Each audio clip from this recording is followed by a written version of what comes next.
বিকট শব্দ, ঝাঁঝালো ধোঁয়া আর আতঙ্কের চিৎকার। দুর্গাপুরের সিটি সেন্টারের ম্যাক্স মুলার পথের আবাসিক এলাকায় আতঙ্ক ছড়িয়ে পড়ল ঠিক বুধবার দুপুরে। কিন্তু কেন? শান্ত দুর্গাপুরে একই শব্দ, একই ঝাঁঝালো ধোঁয়া আর আতঙ্কের চিৎকার কেন? কিছুই না। আবাসিক এলাকায় চলছিল বাড়ির মধ্যেই ফায়ার এক্সটিংগুইশার রিফিলিংয়ের প্রক্রিয়া। আচমকাই ঘটে যায় বিস্ফোরণ। গুরুতর জখম হন টেকনিশিয়ান দেবরাজ সোম। তাকে গুরুতর জখম অবস্থায় ভর্তি করা হয়েছে গান্ধী মোড়ের একটি বেসরকারি সুপার স্পেশালিটি হাসপাতালে। প্রত্যক্ষদর্শীরা জানিয়েছেন, বিস্ফোরণের তীব্রতা এতটাই ছিল যে আশপাশের বাড়ির জানালার কাঁচ টুকরো টুকরো হয়ে ভেঙে পড়ে, ছিটকে যায়। হু হু করে ছুটে আসেন বাসিন্দারা।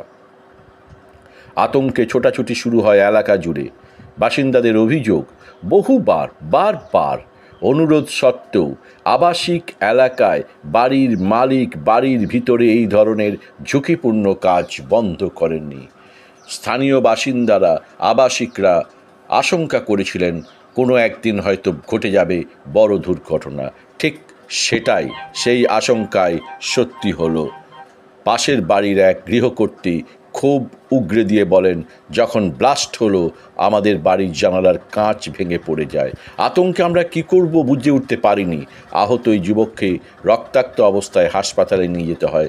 এভাবে রোজগার করার নামে, আয়ের নামে গোটা পাড়া আজ প্রাণ হাতে করে বসে বাস করছে। ঘটনার পর সহকর্মী আজাদ খান দাবি করেন, এক্সটিংগুইশারটি পুরনো ছিল। নাইট্রোজেন ভরার সময় অতিরিক্ত চাপে ফেটে যায়। দেবরাজবাবুর হাত ও পেটে গুরুতর চোট লেগেছে। প্রশ্ন উঠছে, আবাসিক এলাকায় কি এই ধরনের কাজকর্মের ছাড়পত্র ছিল? প্রশাসন কি করছে?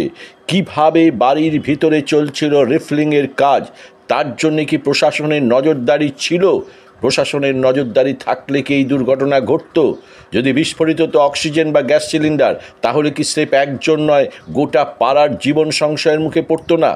এলাকাবাসীর দাবি, অবিলম্বে প্রশাসন ঘটনার নিরপেক্ষ তদন্ত করে দোষীদের বিরুদ্ধে কড়া ব্যবস্থা নিক।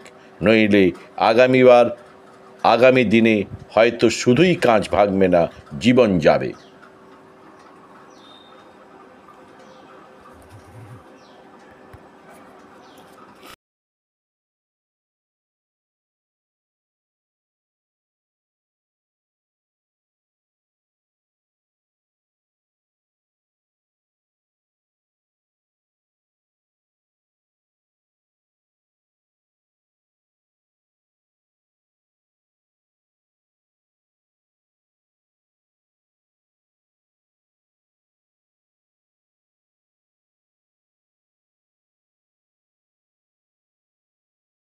ঘটনাটা আমরা সবাই ভিতরে ছিলাম। আচ্ছা, কাকা পিছনে রিফিলিং করছিল। রিফিলিং করার সময় হঠাৎ হতে পারে সিলিন্ডারটা অনেক পুরনো, প্রেসার একটু বেশি পড়ে গেছে, সেই জন্য এটা ব্লাস্ট হয়েছে। কি থেকে করছিল রিফিলিং? রিফিলিং আমাদের এটা এবিসি পাউডার হয়, আচ্ছা, এগুলোই থাকে, ফায়ার সিলিন্ডার যেরকম থাকে এগুলোই রিফিলিং হচ্ছে। পুরনো বেশি হয়ে গেলে একটা রিফিলিং ডেট থাকে, সেই ডেটে এটা রিফিলিং হচ্ছিল। এই জিনিসটা অনেক পুরনো হয়ে গেছিলো, কমজোর হয়ে গেছিলো, সেই জন্য এটাতে যখন প্রেসার দিয়েছে, নাইট্রোজেন যখন পড়েছে, তখনই এটা ব্লাস্ট হয়েছে। যিনি ইনজিওর্ড হয়েছে তার নাম কি? তার নামটা দেবরাজ সোম। উনি কি করতেন? উনি রিফিলিং করতেন, কাজ করতেন এখানে? হ্যাঁ, উনি কাজ করতেন। রিফিলেরই কাজ হয়?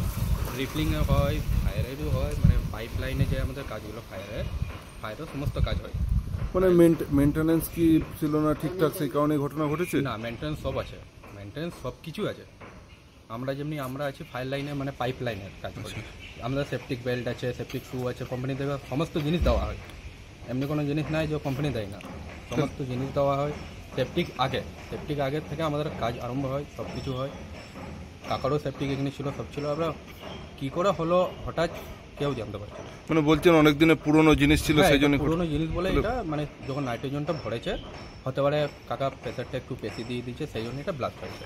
পুরনো জিনিস আপনারা ইউজ করছিলেন কেন? তো ইউজ না, এবারে আমাদের রিফিলিং বলতে বাইরে কোম্পানি থেকে আমাদের যেমনি ধরলাম, আমি কথার মানটা বলছি, যেমনি হেলথ ওয়ার্ডে বলছে, হেলথ ওয়ার্ডে সমস্ত সিলিন্ডার যাচ্ছে।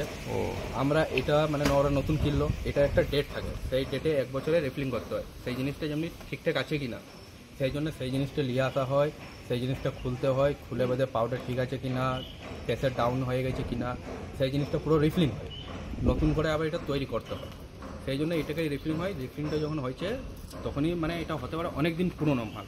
তারপরে বডি তো বাইরে থেকে তো ঠিক আছে, ভিতর থেকে কী হচ্ছে হচ্ছে হচ্ছে না, এটাতেই মানে পাউডার ফাউডার সব ভরেছে, রিফিলিং করে দিয়েছে, সেই প্রেসার দেওয়ার সময় এটা ব্লাক হয়েছে। হ্যাঁ ডেট, মানে ডেট ঠিকই ছিল? হ্যাঁ ডেট ছিল। না ম্যানুফ্যাকচারিং ডেটটা সেই আমি বলতে পারবো না, কী ডেটে ছিল না ছিল, কখন ওরা কোথাকার মাল ছিল এটাও বলতে পারছি না। যে আহত হয়েছে তাকে হাসপাতালে নিয়ে গেছে? হাসপাতালে নিয়ে গেছে। কোথায় কোথায় লেগেছে ওনার? তখন ওর হাতে লেগেছে, একটু পেটে লেগেছে, আর কোথাও না, মানে এখন সুস্থ আছে, ঠিক আছে, ট্রিটমেন্ট চলছে, কোটা বলেছে টেস্ট হবে, তারপর ছুটি দিবে, মানে এখন সব কিছু সুস্থ আছে, সব ঠিক আছে। কি নাম আপনার? আমার নাম আজাদ আজাদ কি? খান। একটা হবে এই রিফিলিং যে করা হয়, হ্যাঁ। ফায়ার এক্সটিংগুইজার রিফিলিং করা হয়, জাস্ট পুরোনো হয়তো ছিল, কোনো ড্যামেজ ফ্যামেজ হয়তো ছিল, লক্ষ্য করেনি। তাই লাস্ট একটা গ্যাস নিয়ে একটু নাইট্রোজেন হাওয়া দিতে হয়, ওটার জন্য কমভাবে ব্লাস্ট করা হয়। এই যে খোলামেলা জায়গায় ফিলিং করছেন, এটা অসুবিধা হচ্ছে না? আশেপাশের বাড়ির লোক তো মানে কিছু বলায় না নাকি? না সেরকম কোনো হয় না, এমনি খুব বেশি কাজ তো হয়নি, সামান্য হয়তো ওই 2-1টা হয়তো কোনো দিন করা হয় ওইরকম, জাস্ট ওই জন্য অত ইয়ে করা হয়নি। কতজন স্টাফ কাজ করেন? 5 জন। 5 জন। আর যে আহত হয়েছে নাম কি আছে তার? ওনার দেবরাজ সোম। হ্যাঁ, দেবরাজ সোম। বয়স কত আছে? 65।